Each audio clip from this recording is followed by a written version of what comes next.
Барлықтарыңызға сәлем, құрметті оқырмандар. Мына жерде бірінші, екінші немесе үшінші жердің қай жеріне тоқтауға болады? Құрметті оқырмандар, жол жүріс қағидаларына байланысты бізде тоқтау мен тоқтап тұру деген тармақ бар. Енді қараңыз, құрметті оқырмандар, мына бірінші жерді қарастырсақ, ол қарсы бағыт, қарсы бағыт жаққа тұруға болмайды. Одан кейін үшінші жерді қарастырсақ, ол өз бағытымыз, ол жерге тоқтауға болады.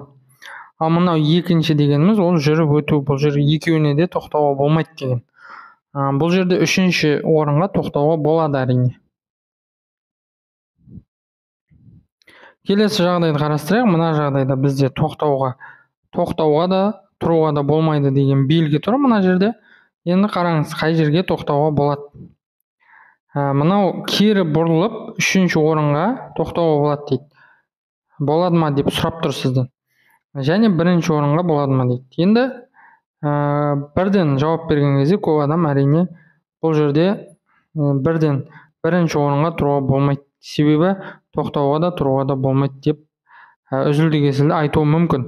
Бірақ бұл жағдайда мына жерде сары таңбалау сызық тұр. Егер байқасаңыз, бұл сары таңбалау сызығы мына белгімен бірге қолданылады. Яғни осы сары сызық тұрған жерге ғана мына белгі қатысты. Демек, бірінші орын ол тыйым салмайды. Үшінші орынға да тұруға рұқсат, егер кері бұрылып тұратын болсаңыз.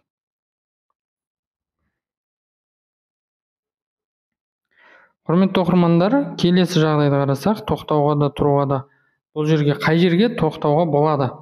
Енді бірінші орын ол аялдамаға жақын, демек ол жерге тоқтауға болмайды. Ал үшінші орын кері бұрылып тұруға болады, бірақ аялдаманың аймағында сізге кері бұрылуға тыйым салынады. Бұл жерде қателік ол, ереже бұзушылық. Міне қараңыз. Міне сізді ұстап алады осылай. Үшінші орынға тұрсаңыз да солай, себебі кері бұрылуға болмайды. Түсініңіз ғой?